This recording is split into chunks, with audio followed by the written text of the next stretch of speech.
then answered all the people and said, his blood be on us and our children. Mm.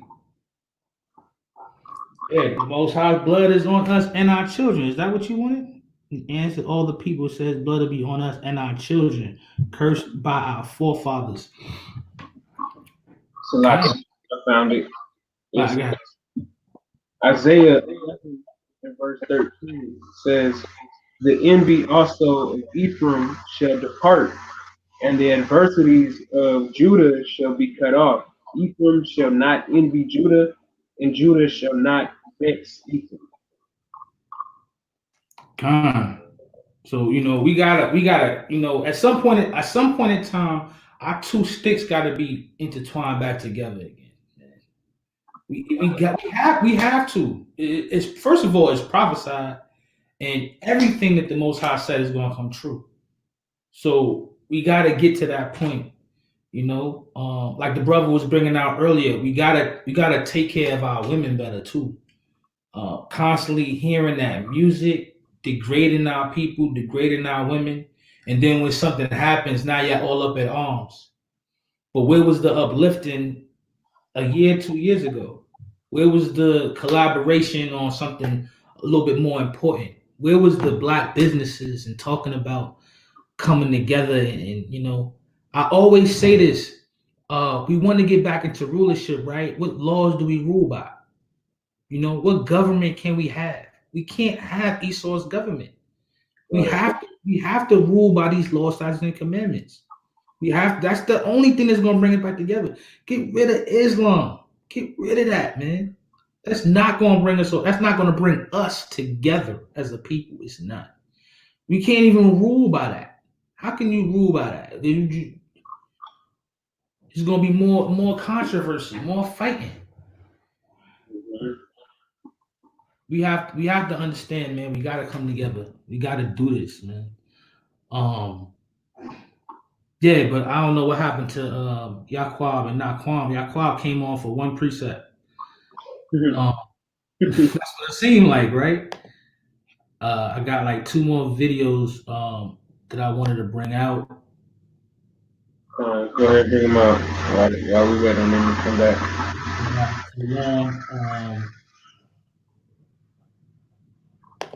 Lucky y'all. I think this was it. Started from the beginning. And there we go. Asphyxia as the cause of death and homicide as the manner of death. The autopsy shows that Mr. Floyd had no underlying medical problem that caused or contributed to his death. This is confirmed by information provided to Dr. Wilson and myself from the family. He was in good health. Hey, Shalakia, did y'all hear that? Mm-hmm. You hear that? He said he had, because at first, I don't know if you remember, but at first they were saying the autopsy was saying that he wasn't choked. Right. And he had medical issues. They even came out with a report saying, oh, he was on drugs. Right. He had drugs in the system. I remember when they was telling him, like, what are you doing to that man? Why are you choking him out? Oh, this is what happens when you're on drugs. Even the store owner came out and tried to say during the video, he's on crack. He's on crack. Brother said he had no underlying health issues. It had nothing to do. His health had nothing to do why he died. They even came out. I don't even know if y'all seen it. They even came out saying that he had COVID-19 when he died. Oh, they tried to put that under a COVID-19 death. Wow. Chalk that up to one of the 100 and some thousand COVID-19 deaths. Chop that knee up to a COVID-19 death. Or the knee on his throat, on his back, on his legs. The 3 different officers kneeling on him and cutting off his circulation. Chop that up to COVID-19. That's what they was trying to pull, man. Let's hear the rest of this cracker right here talking. The compressive pressure of the neck and back are not seen at autopsy because the pressure has been released by the time the body comes to the medical examiner's office. It can only be seen serious compressive pressure on the neck and back can only be seen while the pressure is being applied, or when, as in this instance, it is captured on video. So they was trying to say that he didn't get choked out, but this dude is saying the pressure.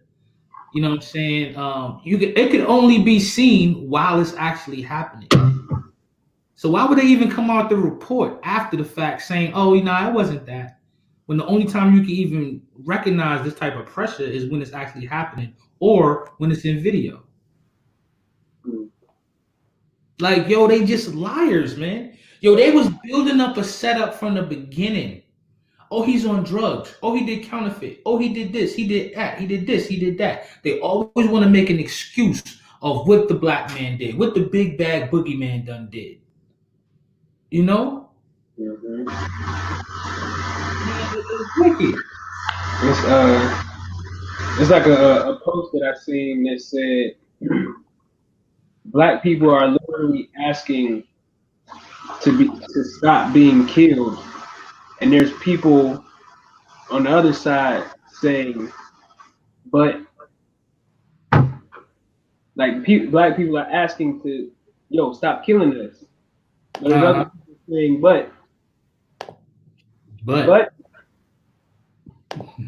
stop killing us, but wicked as hell. That's wicked as hell. That's wicked as hell, man. Like, why do we gotta keep like?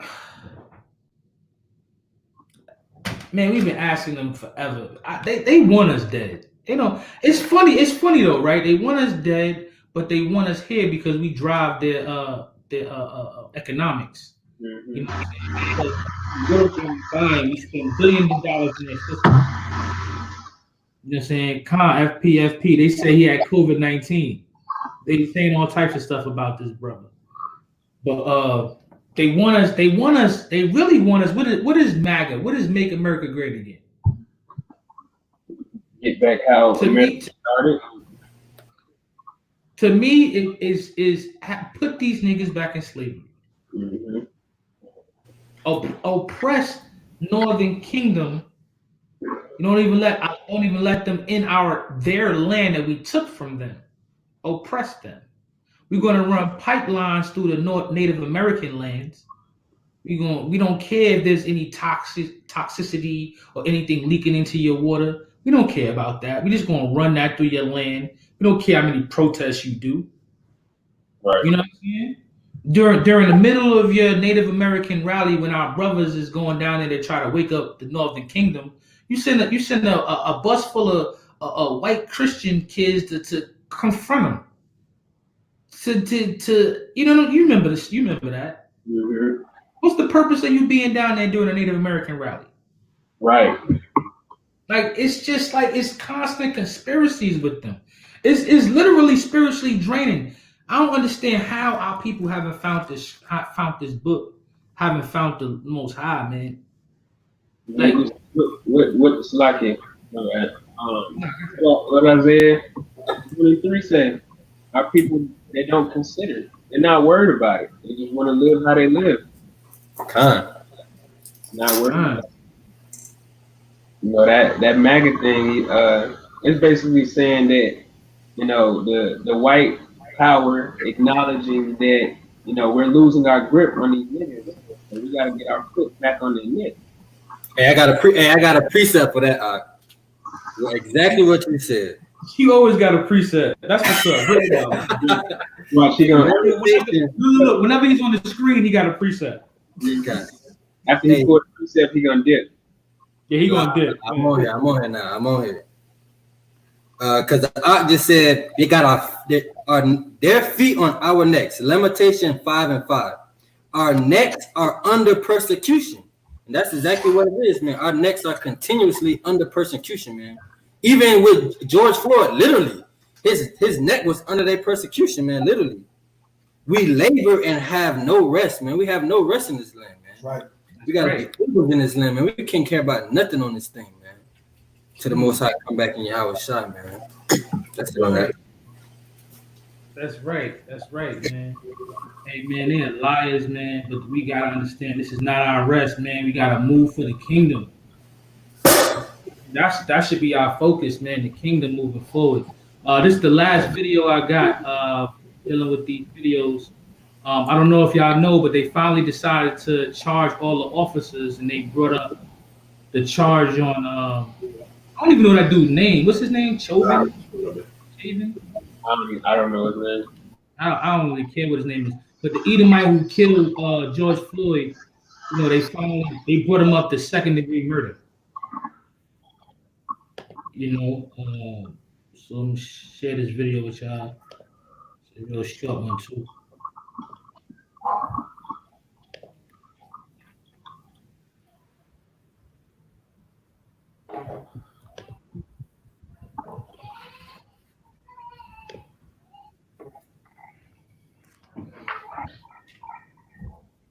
First, today, I filed an amended complaint that charges former Minneapolis police officer Derek Chauvin with murder in the second degree for the death of George Floyd.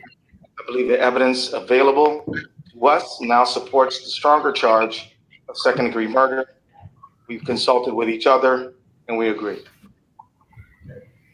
Second, today, arrest warrants were issued for former Minneapolis police officers J.A. King, Thomas Lane, and Tu Tao. I'd like to announce that today, Hennepin County Attorney Michael Freeman and I filed a complaint that charges police officer King, Lane, and Tao with aiding and abetting murder in the second degree, a felony offense. I strongly believe that these developments are in the interest of justice for Mr. Floyd, his family, our community, and our state. I'm the lead prosecutor in this case. I'll be speaking and addressing the public, this is absolutely a team effort. We are working together on this case with only one goal: justice for George Floyd. That's what they say, man. So they hit him with second degree murder. Slocky. Okay. I just looked up second degree murder, right? Mm-hmm. It's basically you didn't intentionally kill the guy. It says hold up, I go back to another one. It says a premeditated killing resulting from an assault in which death of a victim was distinct possibility. I mean, obviously from the video you can tell that shit was definitely intentional. Right. Knee on your neck for 8 minutes straight. Come on now. But they said it's second degree. It wasn't intentional. They call it unintentional murder, like he didn't really mean to kill him, kind of shit. Which is bull. That's bull. They're trying to say it wasn't premeditated. Like he didn't think about killing him. It was kind of an accident. Like he killed him, but he didn't mean to. That's going off, man. Yeah. That's Zachariah. Yeah. That shit gonna end up. Yeah, that shit gonna end up resulting in him kind of getting a lenient sentence. You know what I'm saying? He might not do. Let's say he gets sentenced 12 years. May not do that. That's deep right there. Hey, bring out some precepts for a second. And then it goes into like the first degree, which is saying it's premeditated, intentional killing, or results of a vicious crime such as arson, rape, or armed robbery. That was a vicious killing. Right. So you can see the blood. When they picked him up to put him on the stretcher, you can see the pool of blood coming out his nose. While he got his knee on his neck, he's sitting there looking down at him the whole time, watching him die. He's watching him die. What you mean? You didn't know? or he wasn't trying to. You're watching him die as your knee is pressured down on this man's neck, cutting off his circulation. Yeah, they're gonna have to push the first degree on that, man. Yeah, man. Who you ever choked that told you, hey, you're choking me, and then they died from being choked, but you didn't mean to choke them? That don't make no sense, yo. Yeah, that don't make no sense. He can't breathe. What's crazy though is I don't know if y'all spoke about it, but how the paramedics, the so-called paramedics, reacted. What they do? They didn't do Yeah, that. we were just saying that. Really, on the scene, they're supposed to either put the Lucas machine on him or start CPR immediately if he's not breathing, if there's no pulse. What's the Lucas machine? The Lucas machine is basically a machine that does the compressions for you, and then they just bagging you with the breaths. Well, what we did bring out about the paramedics is that they wasn't actually paramedics. Like you see them in officer uniforms. So that's why they didn't do all the precautions. That's crazy, man. And I mean this literally. Or whoever the fuck it is you pray to. Excuse me. Lock it. And I mean this. Yeah. So I don't want to just ask to show this video. I just tuned it up. So I'm gonna show this last video real quick. I haven't watched it earlier. I haven't watched it yet. He just sent it to me. I just lined it up so we could watch it. Let me share my screen. I'm learning how to do this, y'all. I think I'm doing pretty good, pretty decent. I think that's what I played earlier from my phone. But you gonna play the video? Oh, this is what you played earlier? Mm-hmm.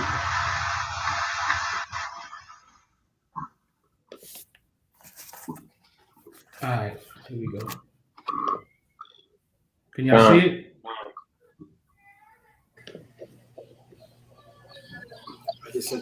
Or whoever the fuck it is you pray to. Hold up.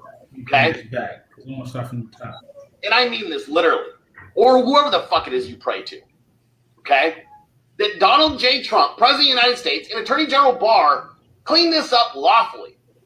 Because if for any reason the President of the United States feels that it's not getting the way it should and decides to put out the tweet that says, my fellow Americans, my fellow 2A loving Americans, it's time to take up arms against these assholes. You are all fucked in under an hour. Under 1 hour, you're done. Every one of you. We're all just at home, hanging out, or we're on vacation like me right now, watching you idiots behave the way you do, waiting for that one tweet, that one emergency text message from the fucking President of the United States that gives us the green light to finish this entire thing in under an hour. It will not be law enforcement. It will not be one of these slow bureaucrats. And It'll be the old good old boys. That devil got to go. He's one of the first ones. Got to get him off here. Yeah, you got to get out of here. Alive and take the morale down, and we keep him alive. Every time we pull up on the scene, we got him on a chain, and we whoop him. That's what we said. Yo, I was saying earlier when you kept talking that 1 hour stuff, that's exactly what's going to happen to Babylon in 1 hour. Exactly. Babylon will be destroyed in 1 hour. That's prophecy. That's the left-hand side actually fulfilling their own prophecy.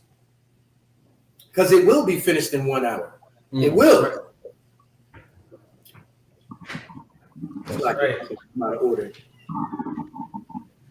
Nah, I don't want to use great water for that. My Lakaya brought the audio out earlier, but it's good to have a video to put the voice to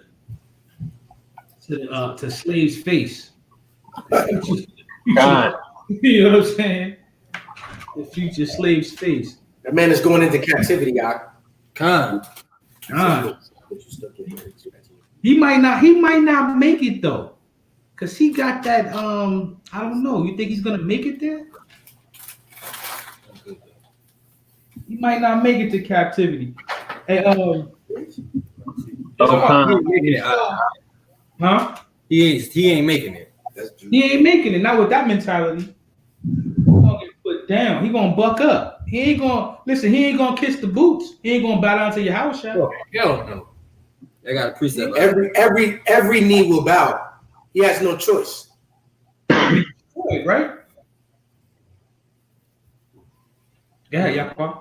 Okay. This is the book of Job, chapter 21 and verse 20. His eyes shall see his destruction, and he shall drink the wrath of the Almighty, man. So he gonna see that destruction, man.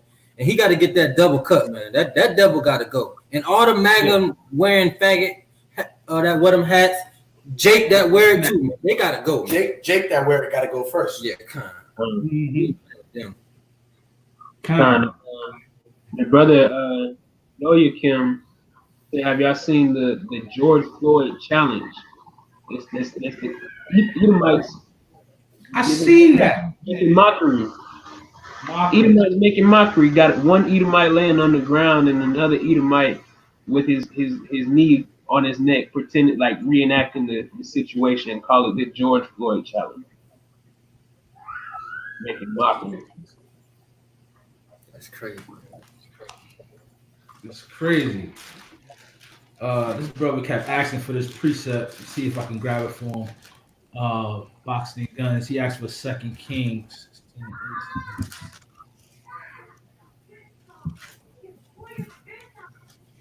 Let me see. Book of, make sure I get it right. The book of 2 Kings, chapter 16 and verse 18. Is that because he didn't really mark it properly? 16 and 18. And the covert for the Sabbath that they had built in the house and the king's entry with. Is this what he wanted? That says 2 Kings 6, 16 through 18. Oh, that's what it's saying. Okay. Lock it. Is that what it says? 6? Fine. Oh, that don't look right to me. 16 through 18. And he answered, fear not, for they be with us, or more than they that be with them. And Elisha prayed and said, Lord, I pray thee, open his eyes, that he may see. And the Lord opened the eyes of the young man, and he saw, and behold, the mountain was full of horses and chariots of fire round about Elisha. And when they came down to him, he prayed unto the Lord and said, smite this people, I pray thee, with blindness. And he smote them with the blindness according to the word of Elisha. So I don't know why. That's the good precept, man. Yep, that brother basically saying, man, when the Most High come back, he gonna destroy this place, man. There's gonna be so many angels surrounding, but they ain't gonna have nowhere to flee. You know, Israel's gonna have them powers, and we're gonna get them out of every hole, every crevice, every cave. They gotta get it, man. Oh man. Elisha had that spirit. Yeah, we can get into that. Hey, but I had we wanted to get into the testimonials. We've been wanting Naquam on the show for a minute to actually talk a little bit, hopefully inspire some people. It's 10 o'clock. I think it's a good time for us to jump into that. If y'all got some questions, y'all brothers want to let me back on anything, you know what I'm saying? Just bring it out. Let's have a conversation. The first question that I really had for Adawan was just tell us where you're from, man, and give us a little glimpse on your life growing up.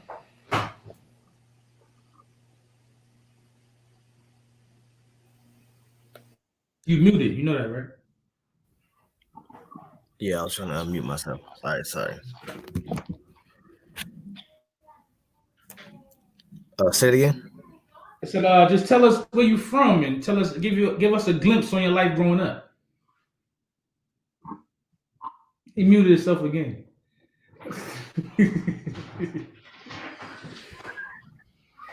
There you go. All right. There you go. Yeah, all right. Oh yeah, I'm from Jacksonville, Florida. Raised up in Jacksonville. You know what I'm saying? Born in South Carolina. Spent most of my life, spent most of the childhood in Jacksonville. And then I came up here about 20 years ago. 10 years? Nah, I take that back. 10 was 2000. Nah, it was probably like 20 years. I came back like 20 years ago. That's crazy. No, I feel like a Georgian now. I've been here so damn long. I'm trying to damn Georgia boy since I've been up here so long. I've been up here like 20 years, yo. That's crazy. When I think about it. Came up here in like 2000, man, from Jacksonville, from Duval. You know what I'm saying? Wasn't much going on down there. I came up here with my pops. You know what I'm saying? And what it was like 2000, hell, like I want to say like 3 or 4 years ago. My cousin came at me with some stuff. And we had been hearing about, Israelite stuff back in high school, but about 4 years ago, my cousin came at me with some videos, with some HOI videos, preachers of block and stuff like that videos. And I used to go over his house. We used to be over there chilling, doing dumb, in the world, watching videos. And that's when I started watching other. What was you doing, Adawan? Yo, we was going off, damn. We was going off, yo. We was smoking, man, looking at videos, man, and then I had, I got to my, I had, I had to say to myself, like, look, man, I can't keep carrying on like this. Because I started realizing, like, yo, I'm looking at videos and I'm doing this. I'm like, I can't keep doing both. You know what I'm saying? So, I go cold turkey did. I stop smoking. You know what I'm saying? That was a couple years. It was a couple years back, man. It's been some years now. You know what I'm saying? So, all praise to the Most High for that.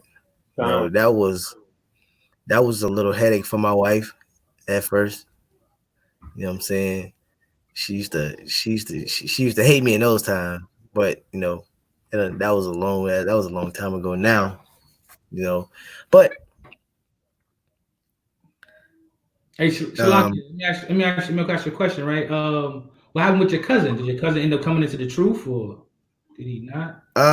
He was. He came around the camp a few times, man, but he fell back. He fell back in the world, man. Hey, the ill thing about that, the reason why I asked you that is because the Most High chose you. You know what I'm saying? And it's ill because you said your cousin showed you the scripture, like he was showing you videos, right? Yeah. He was putting me up on game at first. Yeah, but he chose You know what I'm saying? to endure, man. Kind of. All praises to the Most High for that.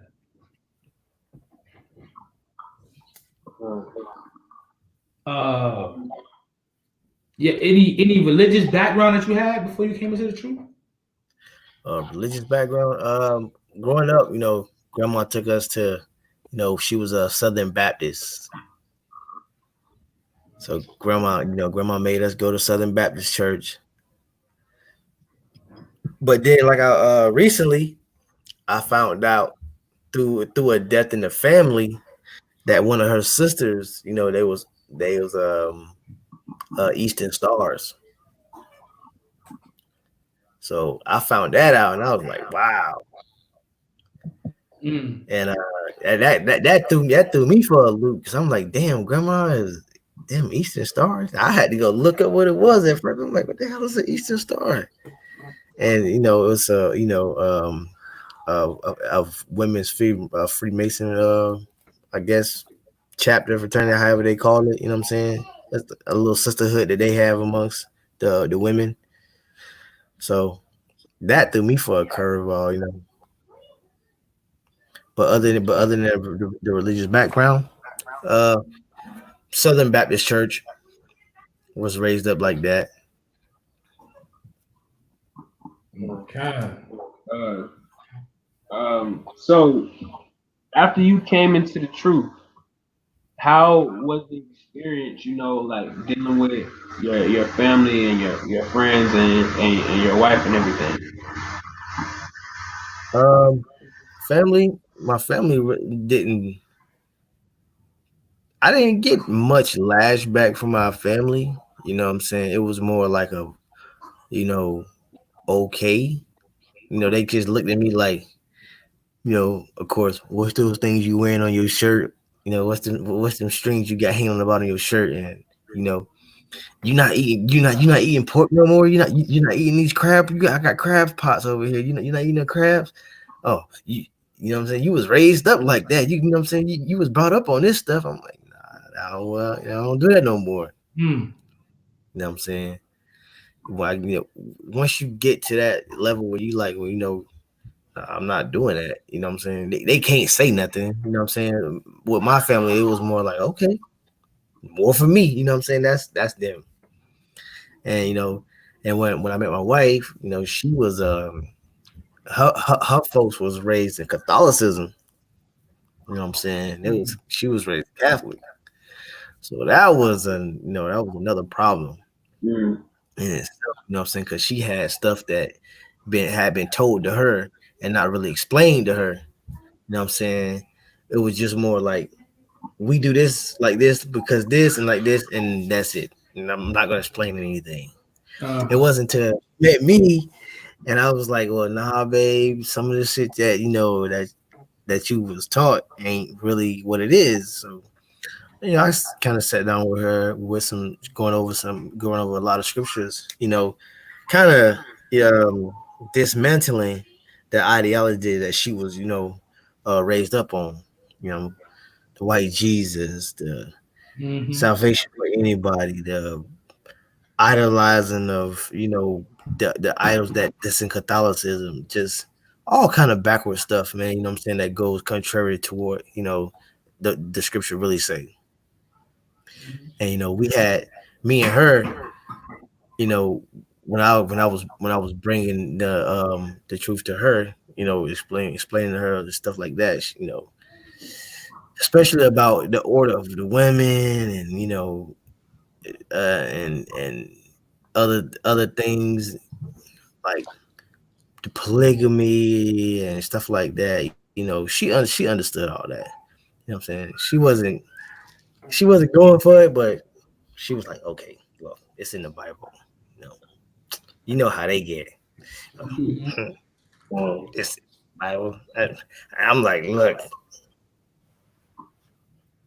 okay, but she understood, and she, we had it out, especially about them pants.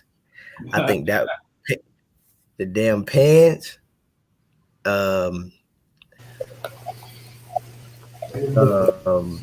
birthdays, celebration, and holiday celebration, stuff like that. That was pretty much the biggest, back and forth that we had to deal with.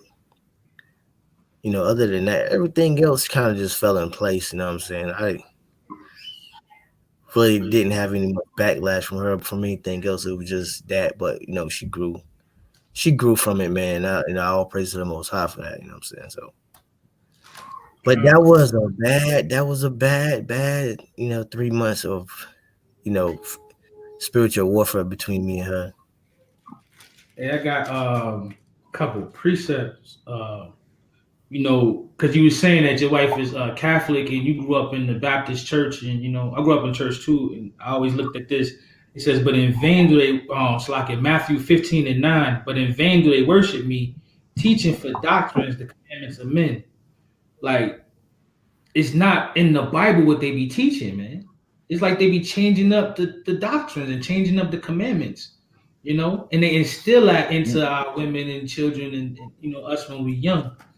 In John 4:23, it says, "But the hour of coming, and now is when the true worshipers shall worship the Father in spirit and in truth. For the Father seeketh such to worship him." That's exactly what's happening when you prophesy like that, when you talk to your wife and when you try to wake our people up.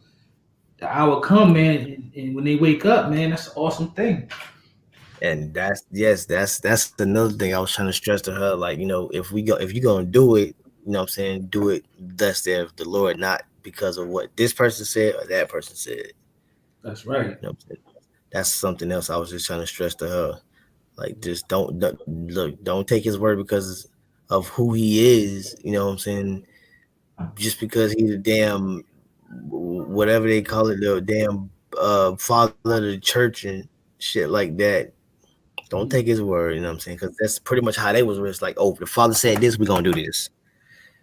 You know what I'm saying? I remember used to go to some of their barbecues, and he will be at the barbecues, and they'd be like, "Oh, there go the there go the father of the church. Don't do that, don't do that, don't do that." You know what I'm saying? They used to act like that at the barbecues, when you go to her family's crib. So, it was they definitely wanted to kind of impress the guy, especially when he was around. So you can just imagine, you know what I'm saying? Almost like idol worship a little bit. That's what it seems like. Yeah. Right. Worship. Y'all got something I want to bring up?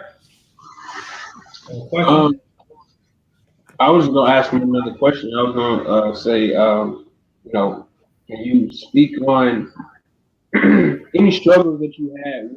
Of course, with, coming from the world to, practicing being righteous and keeping the commandments. Can you speak on any struggles that you may have had with the life change?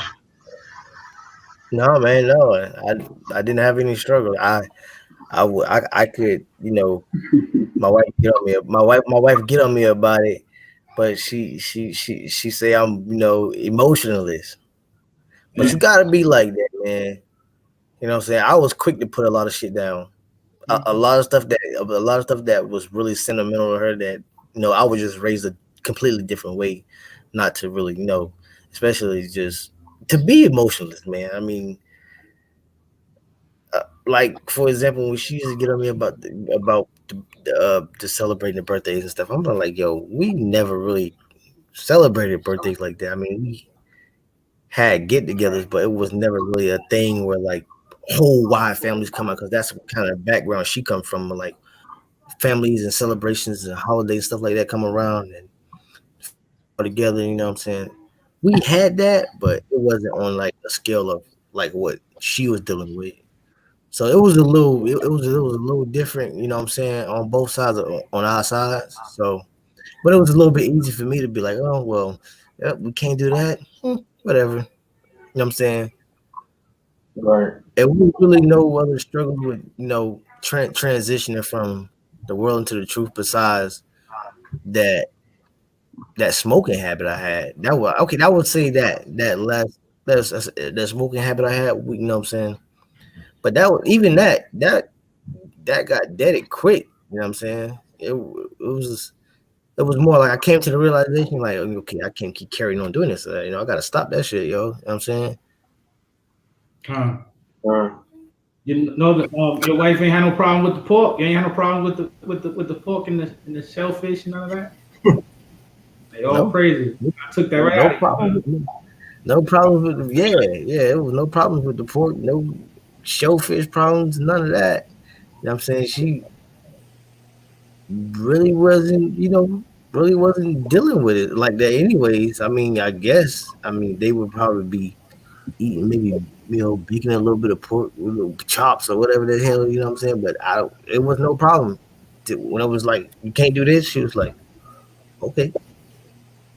No backlash on that. It wasn't no, I gotta have my pork in the morning. I gotta have my bacon strips in the morning. It wasn't none of that. Goddamn, wake up smelling damn swine like y'all will all be doing. I can't have that.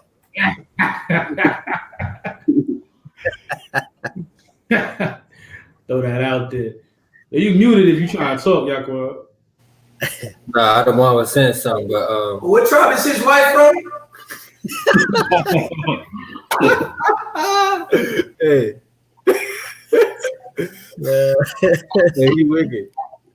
He will answer that. Like, nah, I ain't answer that. Don't answer that one. Yo, will answer that one. Hey, yo, Me? You wanted to say something? Nah. Okay. I had a question real quick. How was it raising your kids in the truth? Like as far as teaching them scriptures and they going to school and seeing what all the other kids doing. Like how is that? I haven't gotten that far yet. They still my oldest daughter, she is just starting to read. She's just starting to read pretty decent, so I haven't really gotten to it with the scripture with them yet, really like that. but they have she she does have the 10 commandments that she reads, and got like a little poster put up in their walls in their room, and she know how to read that. But as far as going over scripture with them, nothing. I haven't really gone over any scriptures like that. But just kind of moral lessons and moral teachings right now. It's more of a verbal thing, and regurgitating a verbal talk with them. You know what I'm saying? Just trying to instill something in them to keep reminding them. You know what I'm saying? You do this like this, or do something like that. Don't do that. Don't do this. Right now, it's kind of more of a verbal thing right now. Yo, I don't want, man. We talked about this, and you said it was okay for me to bring it up, if I remember correctly. Um, I had been in trouble growing up, and you know, uh, you've been through some things growing up. So I just wanted to see, like, how was your transition from uh being a Jake and just becoming a family man, becoming a good guy. Yeah. Yeah, man. I was we used to, we had a crew, what I'm saying, stick up kids, you know, just doing, out in the world doing dumb shit, robbing folks. You know what I'm saying? It was a quick way to be dead or in jail. You know what I'm saying? I was running that lifestyle. You know what I'm saying? And it slowed down after, I had got caught up, went to jail, did some time, and didn't look back. Didn't look back, man. You know what I'm saying? I sat down for a little bit, and then shit, I ain't look back, man. I definitely didn't look back at that lifestyle. You feel me? Because I had my daughter. My oldest daughter was on the way, so I was like, yo, I'm not finna be another, stereotype or a statistic about, a fatherless home or a deadbeat dad. Nah, man. Because I had said to myself when I was younger that I was going to be a better dad than my dad. You know what I'm saying? That was something I always wanted to prove to myself. And you know what I'm saying? That's what I wanted to do. And that's why I'm doing the things I do now. You know what I'm saying?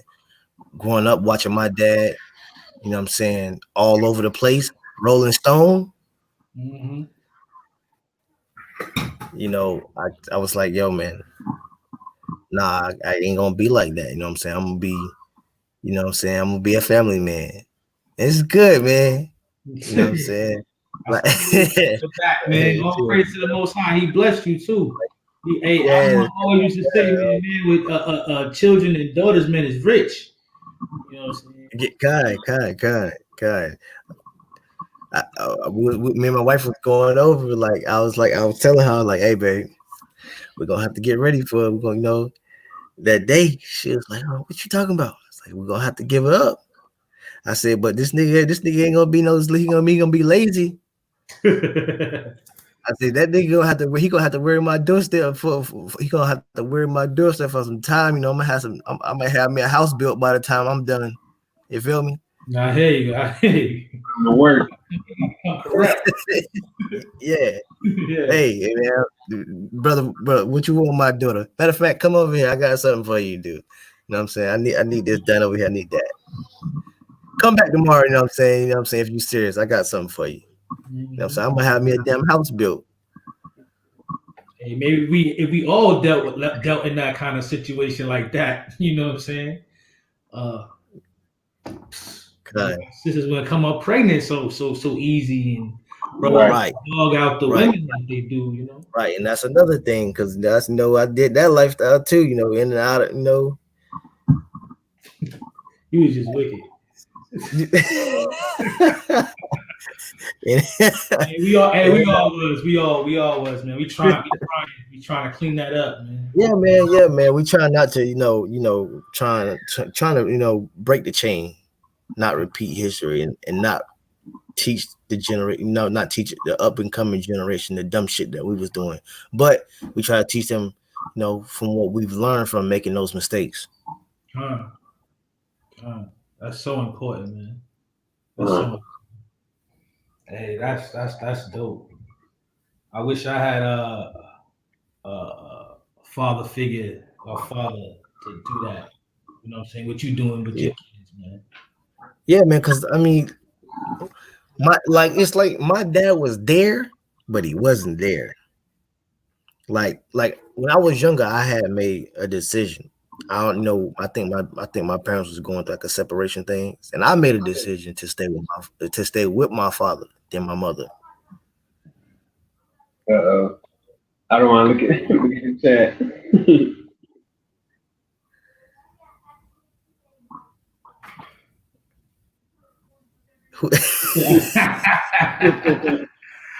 Wait. Really? but yeah, I had made the decision to stay with my dad. You know what I'm saying?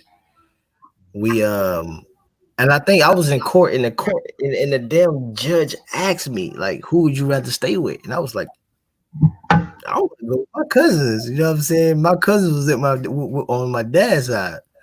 I was like, I'm going with them. That's so I made a decision to stay with my cousins and stay with my dad.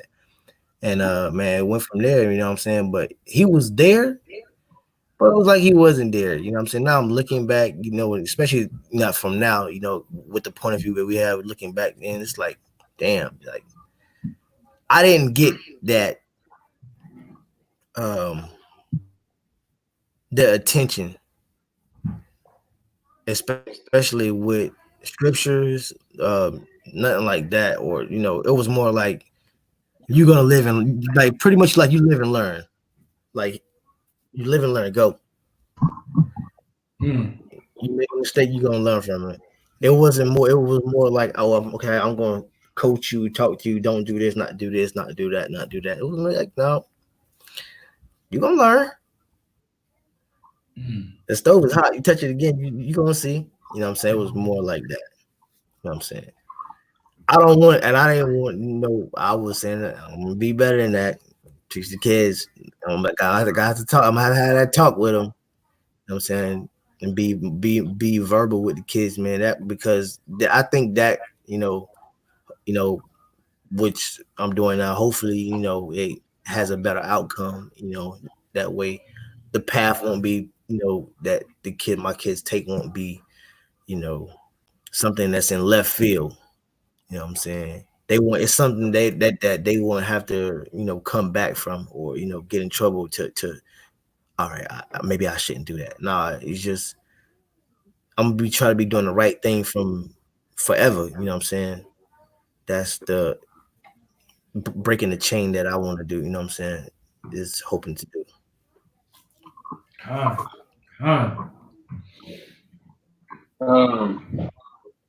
wanted to ask you,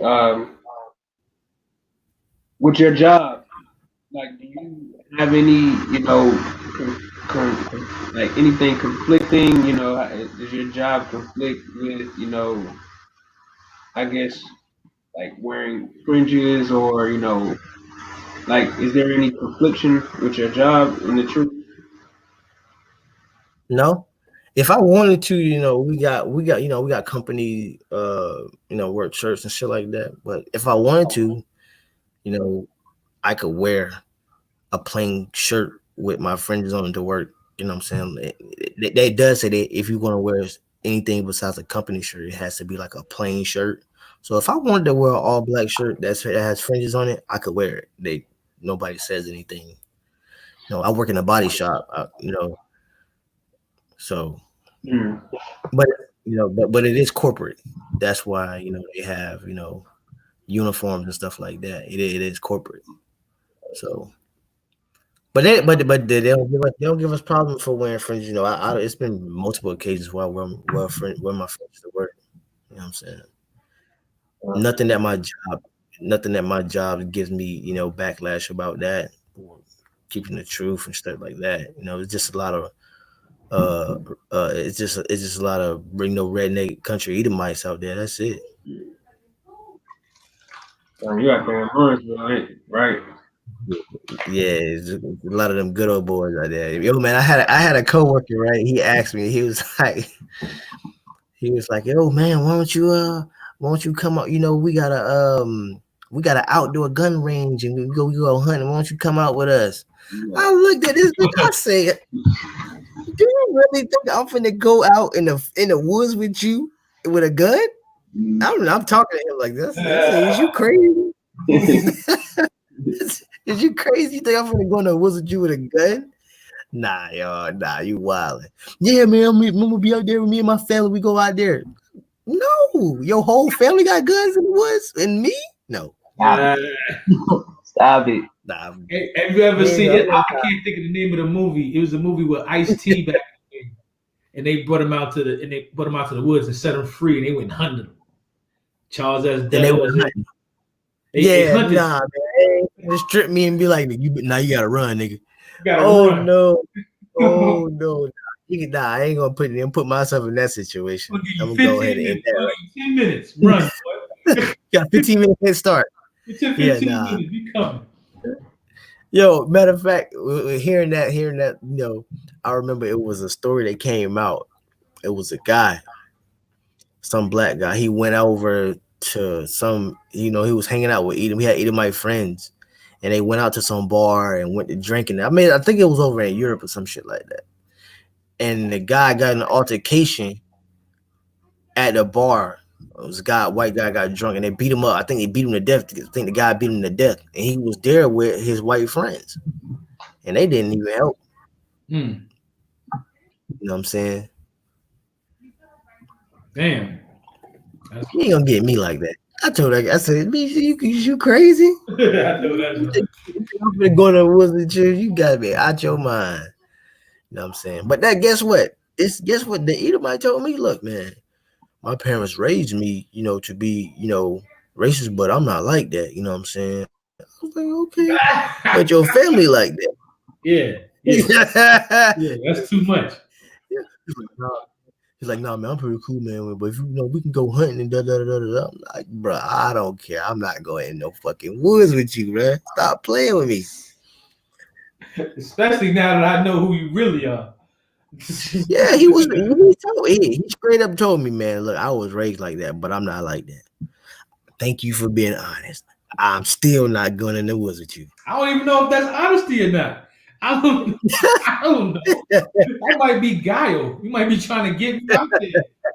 Like, yeah, I got some. Hey, don't worry. I wouldn't know. Hey, don't worry. You gotta worry. I ain't gonna put myself in that situation. Trust me. No way. No way. Hey, I asked you this question. I hope you prepared for it. What's your most inspiring precept? It's a two-part question.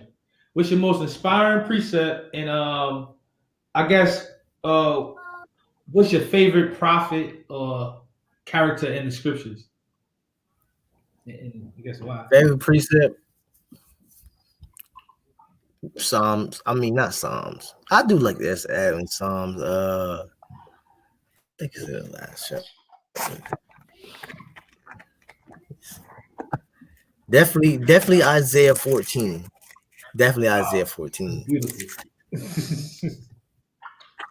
But it was another in Psalms. I think it's like the last one. I think it's like this last chapter in Psalms.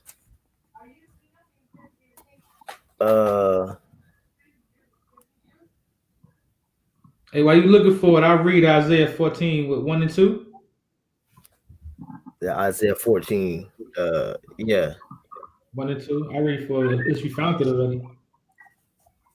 Book Isaiah chapter 14, verse 1. For the Lord will have mercy on Jacob, and will yet choose Israel, and will set them in their own land, and the strangers shall be joined with them, and they shall cleave to the house of Jacob, and the people shall take them and bring them to their place, and the house of Israel shall possess them in the land of the Lord for servants and handmaidens, and they shall take them captives who captives they were.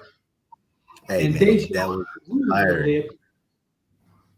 Say again? That look, when I first read that, I said, I'm going with that right there. I'm going with that right there. That was inspiring, right? You know, especially me have to from the history and stuff like that. Yo, man, I'm like, yo, the big payback, big payback, the big payback. Now I have to patiently wait, and that was something I learned when I got with the brother y'all all. You know what I'm saying? Back like 3 years ago. You know what I'm saying? Patience. You know, calming myself down and having a little bit working with patience. You know what I'm saying? Because I was kind of antsy. You know, I was real hasty. You know what I'm saying? So learning patience, calming down, that it has helped a lot. You know what I'm saying? In the last few years, you know what I'm saying? Now I can say I can patiently wait. You know what I'm saying? It gets hard, you know what I'm saying, but I can still patiently wait. What's that? What's that other script? Remember that one? Nah, you could. Hey, what about your character in the scripture, prophet, person in the scripture? You said favorite prophet? I like some of the, I like a lot of, I like a lot of the wisdom teachings, a lot of the proverbs. Sirach, Sirach is heavy. Sirach is real heavy. Sirach and Proverbs, Yaakov, you got any questions? Terry came to Canada. I don't got no questions. I really got. I don't know what's up with Malachi. I really got one more for you. Okay. All right. So if you could say anything to Israel as a whole, anything right now using this platform, just to tell, inspire Yasharala, what would that be? Is to prefer one another. You know what I'm saying? Is to get that ultimate curse off of us. Deuteronomy 28:54. You know what I'm saying?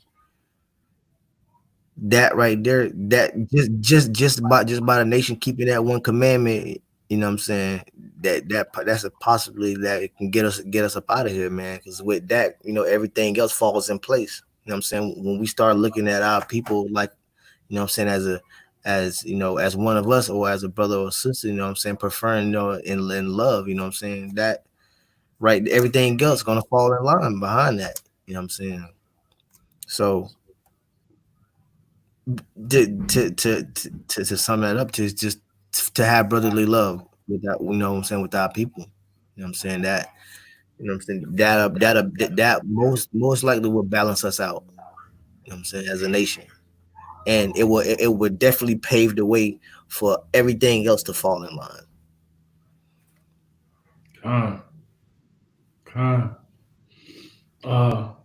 Hey, I think I'm good with the questions. Yaqua, he ain't no help on the weapon Malachi.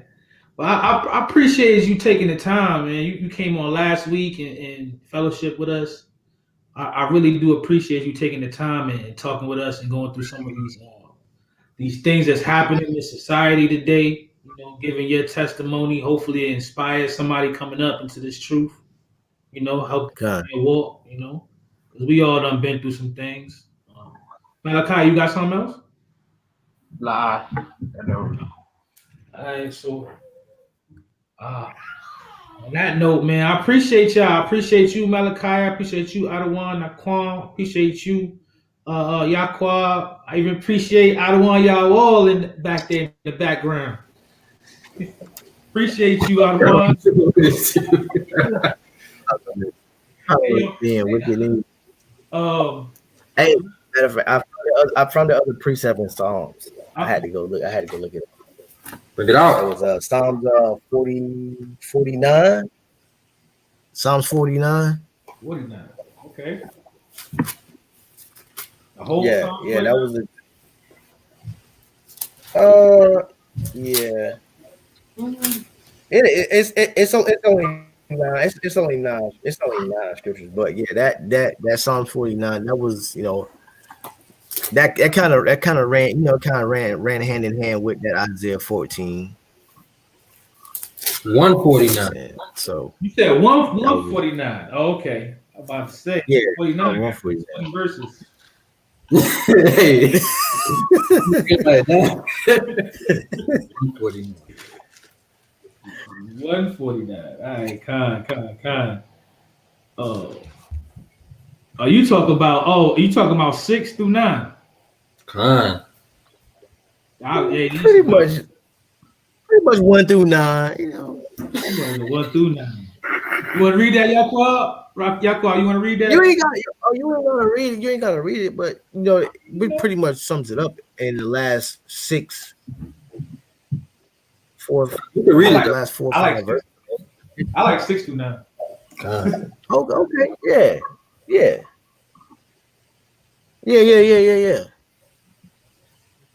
Go ahead, Yakwa. Con. This is the book of Psalms, chapter 149. Praise ye Yahweh. Sing unto Yahweh a new song, and his praise in the congregation of saints. Let Israel rejoice in him that made him. Let the children of Zion be joyful in their king. Let them praise his name and dance. Let them sing praise unto him with the timbrel and the harp. For Yahweh taketh pleasure in his people. He will beautify the meek with salvation. Let the saints be joyful in glory. Let them sing aloud upon their beds. Let the high praises of God be in their mouth, and a two-edged sword in their hands, to execute vengeance upon the heathen. That's right. And punishments upon the people, to bind their kings with chains, and their nobles with fetters of iron, to execute upon them the judgment written. This honor have all his saints. Praise ye Yahweh. Hallelujah. Hallelujah. All praises. Heavy. Hey, That one is heavy. Damn. Yeah. Hey man, like I said, that right there ran hand in hand with that 14, Isaiah 14. You know what I'm saying? So those two scriptures right there was real moving for me. Especially when I came across them, and I was like, wow, I'm down with this. You feel me? You know what I'm saying? I'm down with that. Let me be patient. But then I had to work my patience, the brother. I guess he rubbed off enough. You know what I'm saying?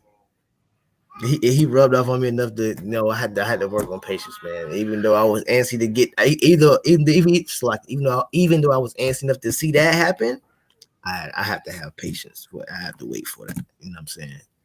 Because there's people that's in way that's been before me that's waiting for that too. Mm-hmm. You know what I'm saying? That's right. Well, we got old generation that's waiting for that too. I just gotta fall in line.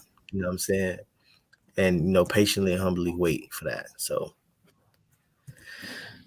even though like the brothers say, we ain't got them spiritual powers yet, but let Jake get them spiritual powers now. It ain't no telling what he might do with it. So gonna go into Gucci store. Jake gonna go into Gucci.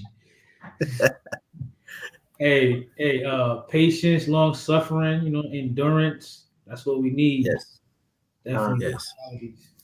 Hey, Tawada, I don't want, man. Tawada, you was looking for something, Yakwa? I always point to him. He looked like he tried to say something, but he don't be saying nothing.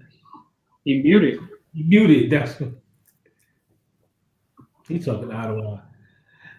Because we can't hear you. Oh, Salaki, I said a brother had asked a question. I was just looking at it. What's the question? Okay. He asked about 2nd Esdras 1 and 8. I seen a brother earlier ask the question, but 2nd Esdras 1 and 8. Yeah, come. It reads, pull thou off then the hair of thy head, and cast all evil upon them, for they have not been obedient unto my law. That's right. But it is a rebellious people. So that's really going into Ezra 9 and 3, when it says, And when I heard this thing, I rent my garment and my mantle and plucked off the hair of my head and of my beard and sat down astonished. That's right. So he's astonished at the wickedness of our people. Mm. The Bible said we believe it. That's it. I'm astonished watching the people talk on a cop. Yo, that's wild. Yo, did y'all see the one with Jake break dancing in front of the cop? That was you folks was looking literally break dancing. The cop wanted to shoot him. Man, niggas don't even know how to war with us correctly. People are destroyed for a lack of knowledge. Damn. Malachi, can you get that 10 and 1? Go to Isaiah. Be ready to shut it down. Hey, listen, I hope this was edifying for y'all. This is my first time with the video portion of this. Try to be better. As always, tune in. I don't want you teaching them all? Yeah, tell them, hold on. Hey, tomorrow's live will not be on YouTube. Our class will only be via the call. If you do not call in, you will not be able to hear the scriptures that come out and the topics that we're going to discuss. You won't hear them. We're not going on YouTube. We're going on a call. You're going to talk to us. We're going to speak to people on the ground in different locations. And you can only hear this information on the call. We do not want YouTube to have the opportunity to delete this live because of the topics we're going to touch on. Make sure you call in. If you're from different camps, make sure y'all call in. All right? We're going to do it like that. I'm pretty sure Adawan's going to have it on Facebook and YouTube. You're going to post like you usually do. Brothers got the number. They could post it real quick in the code. Call in. The call starts at 8:30 tomorrow. Adawan is going to be teaching. As always, we're going to be out there dealing with the demons at 5 points. And our brothers, trying to wake them up, and sisters, trying to wake them up. 3 o'clock at 5 points on the Sabbath. Monday, Milk Mondays with Adawan Eliel. Tune in. He's been bringing it out lately. Definitely some good information that you might need to check out. Check out all the content, all the stuff that we trying to do for the Most High, man. We just trying to put our brick in. Hopefully you'll be edified, and that's our intent, man. To wake up Israel. As always. Anything else? No, I was just saying, All right. As always, I like to bring the scripture out before we end the show. These two scriptures, Isaiah 61 and 1. The Spirit of the Lord God is upon me, because the Lord has anointed me to preach good tidings unto the meek. He has sent me to bind up the brokenhearted, to proclaim liberty to the captives and the opening of the prison to them that are bound, to proclaim the acceptable year of the Lord and the day of vengeance of our God, to comfort all that mourn. We got Romans 10:1. Our camp credo. This is the book of Romans, chapter 10 and verse 1. Brethren, my heart's desire and prayer to God for Israel is that they might be saved. Hey. Brother Aharon. Go ahead. Soldier Yaiquab. Soldier Malachi. Brother Naquan. Adawan. Nah. Come on. Give me that. They can't get away. Come on, give me that. You on the screen. Yeah, we need that. Esau cannot get away. Pretty cool.